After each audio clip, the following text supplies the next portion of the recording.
काय करून घ्यायचं इंद्रिया कोण, हे त्या मनाच्या कार्यानं कार्य करावं लागतं.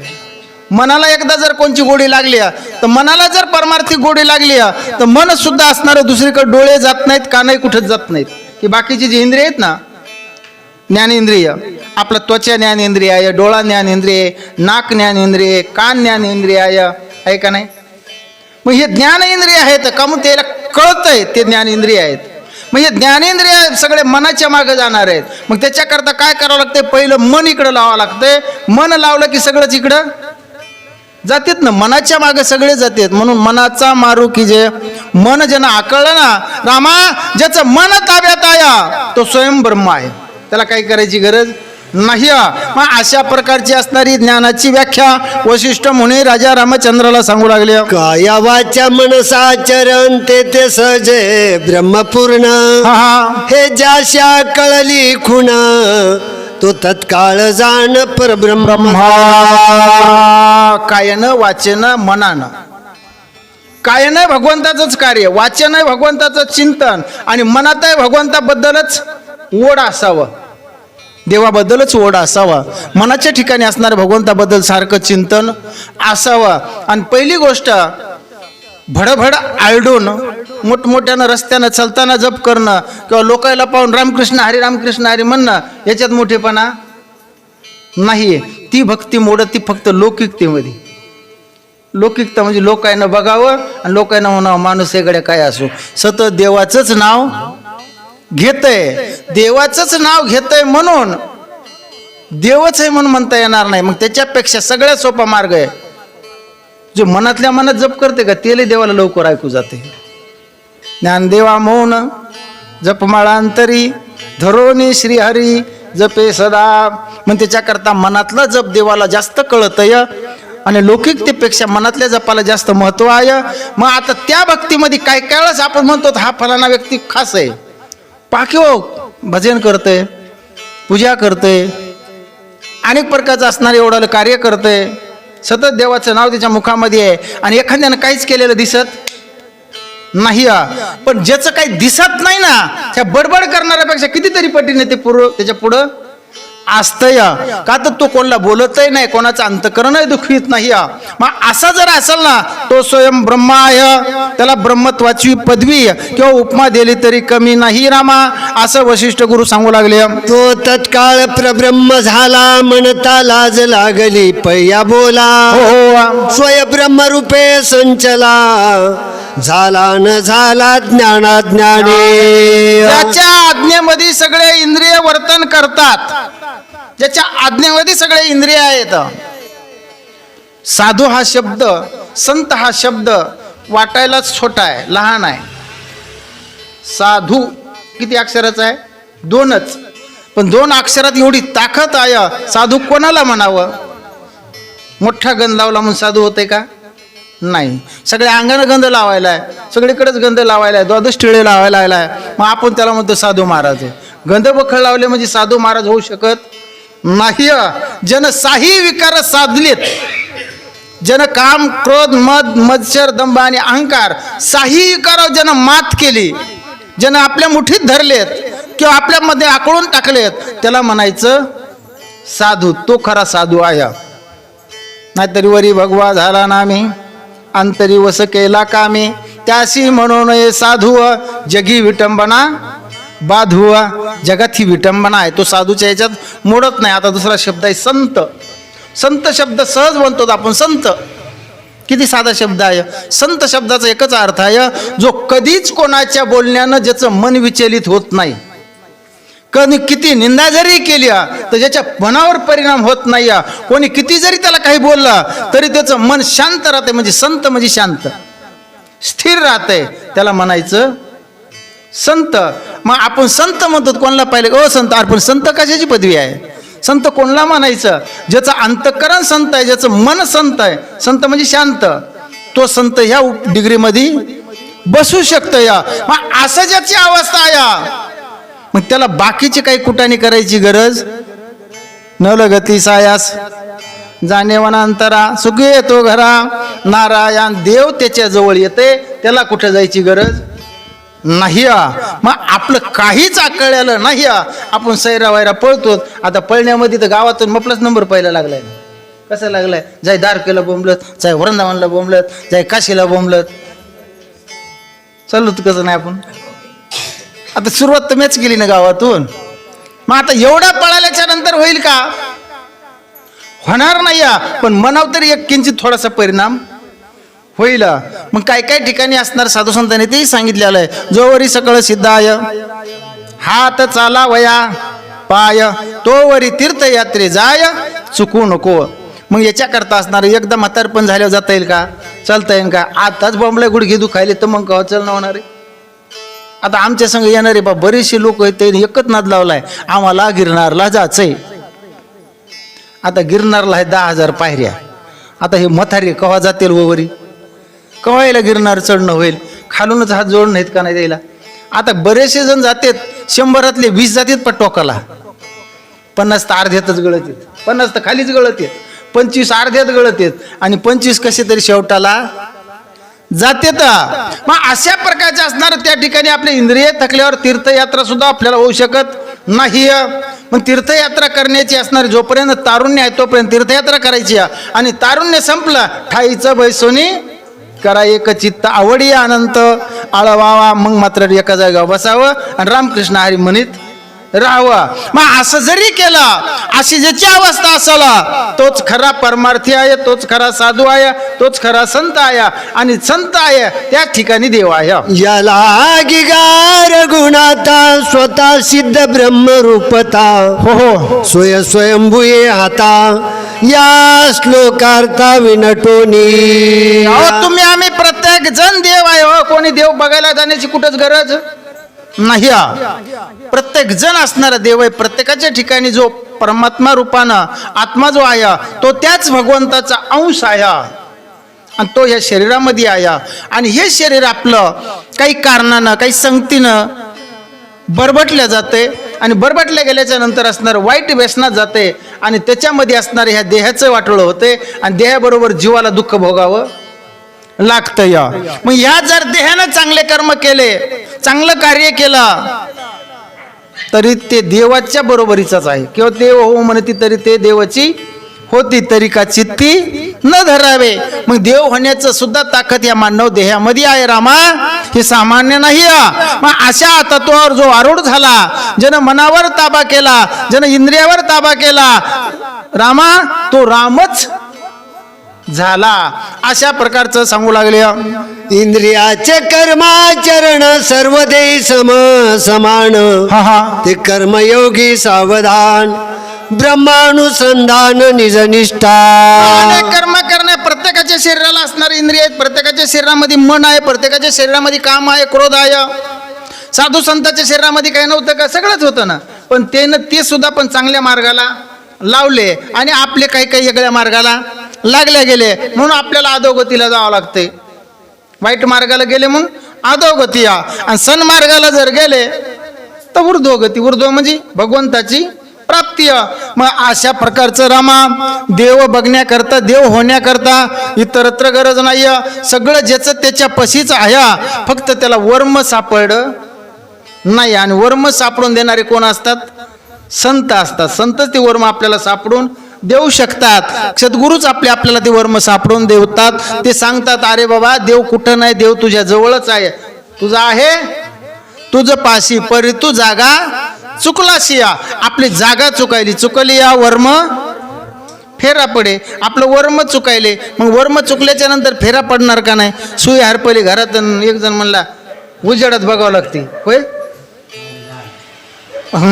एका म्हातारीची हरपली सुई घरात, गोधड शिवता मग सुई हरपली. तिनं ऐकलं होतं पोथीमध्ये की माय उजेडात बघाव. घरात सुई हरपली उठली दारात आली. का म्हणतं? दारात होती तिच्या खांबा आणि खांब्यावर होती नळी, लागली त्या उजेडात फुफुटा इचकायला.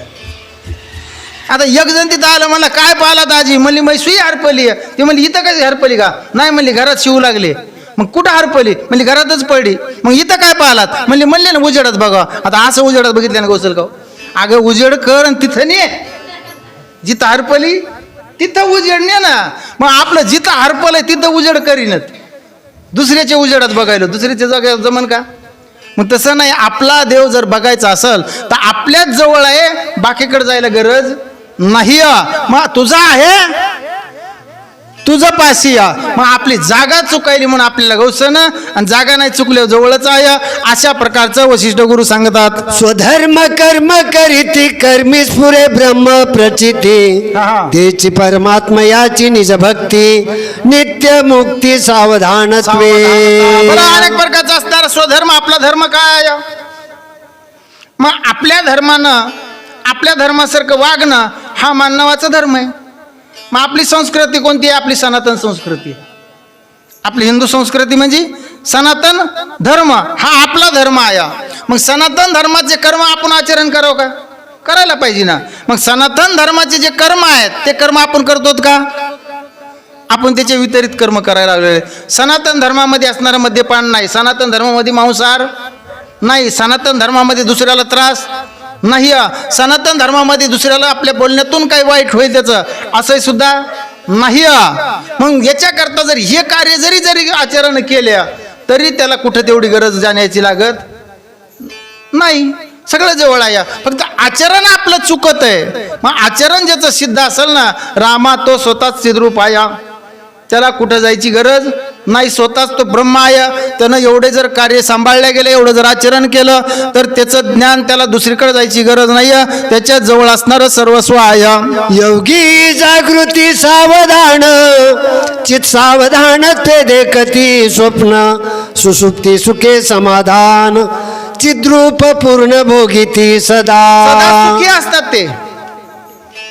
त्याची जागृती, स्वप्ने आणि सुसुप्ती तिन्ही अवस्थेमध्ये सारखं भगवंताचेच चिंतन असते, भगवंताबद्दलचा ध्यास असते.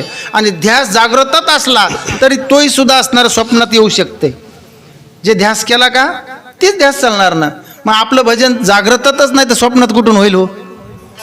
जागे असतानाच आपलं भजन नाही तर स्वप्नात येईल का आपल्या भजन?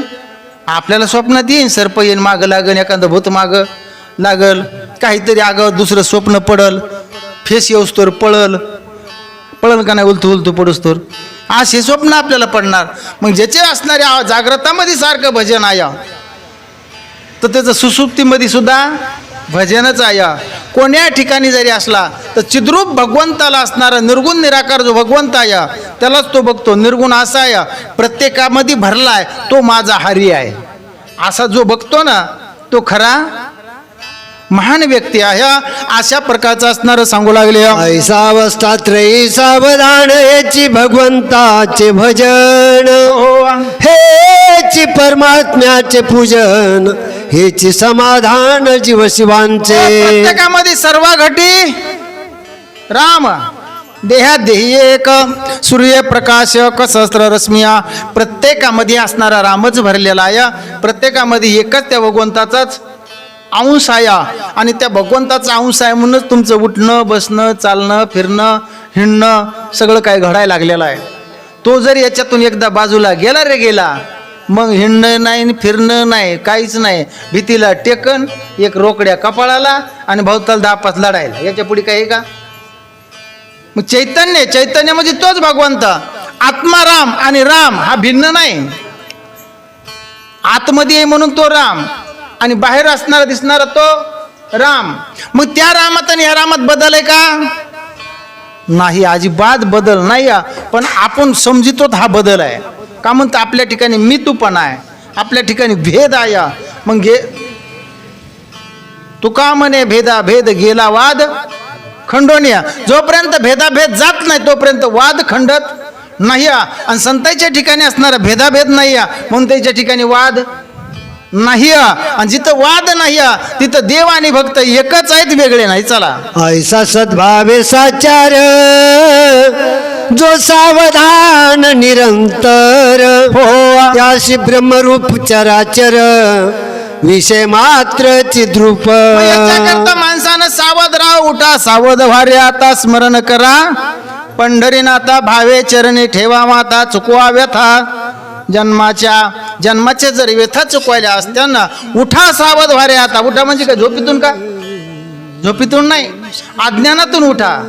तुम्ही अज्ञानाची झोपलेला आहेत ना, ह्या अज्ञानातून जागे व्हा आणि जागे होऊन असणारा भगवंत आपलासा करा.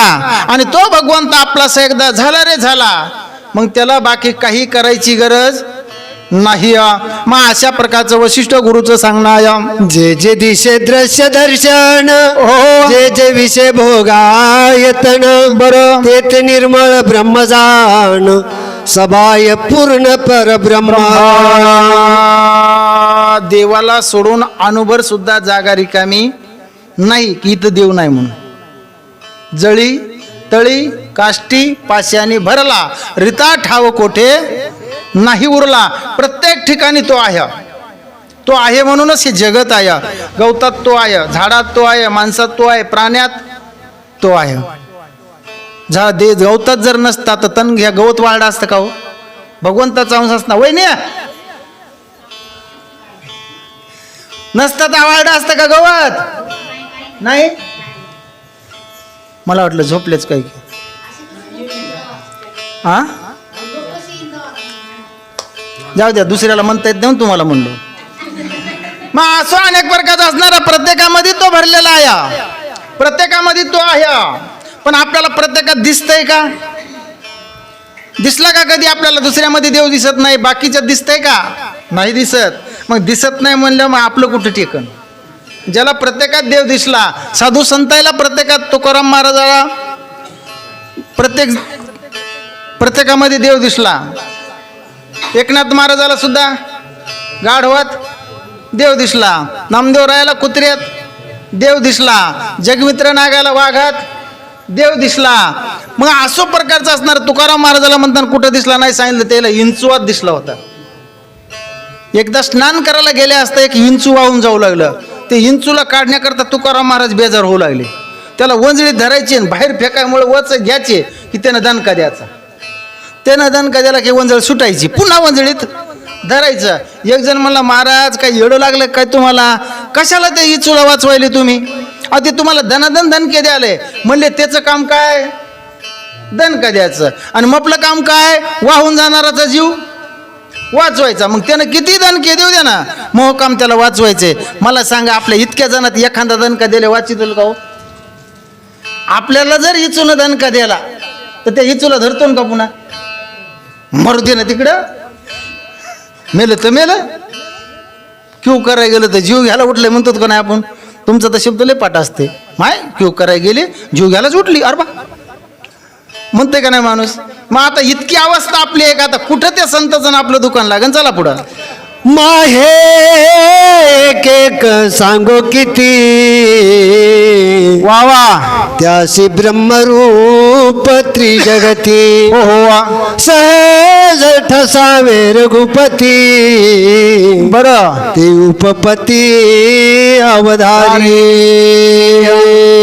परवाच्या दिवशी मी सांगून गेलो, ज्याची अशी अवस्था झालेली आहे ना, जो अशा अवस्थेवर रूढ आहे त्यानंच म्हणावं, ईश्वची माझे आयशी मती जयाची स्थिर, किंबहुना चराचर मीची झाला किंवा आपणची झाला. मग अशी ज्याची अवस्था आहे त्यानं हे शब्द उच्चारावा आणि त्याला हे शब्द लागू होतात. बाकीच्याला हे शब्द लागू होत नाहीत. मग अशा प्रकारची बरं अजून त्याच्याबद्दलची व्याख्या रामा मी तुम्हाला या ठिकाणी सांगतो, थोडक्यात पुढे आहे का? ब्रह्मदृश्य द्रष्टा दर्शन ब्रह्मचतुर्दश भुवन भूत परंपरा ब्रह्मपूर्ण मी मनने तुम्ही पण परब्रह्मत्वे. ब्रह्म म्हणजे असणारं 14 भुवनात भरलेलं ब्रह्म आहे. चराचरामध्ये असणारं ब्रह्म भरलेला आहे. सगळीकडे असणाऱ्या ब्रह्माच्या तत्वावरच सगळं जगत चालायला आलेलं आहे. मग असं बघत जो बघतो सगळ्यामध्ये तोच खरा व्यक्ती आहे, महात्मा आहे, ज्ञानी आहे. त्यालाच ज्ञानी समजावं, त्यालाच ज्ञानी मानावं.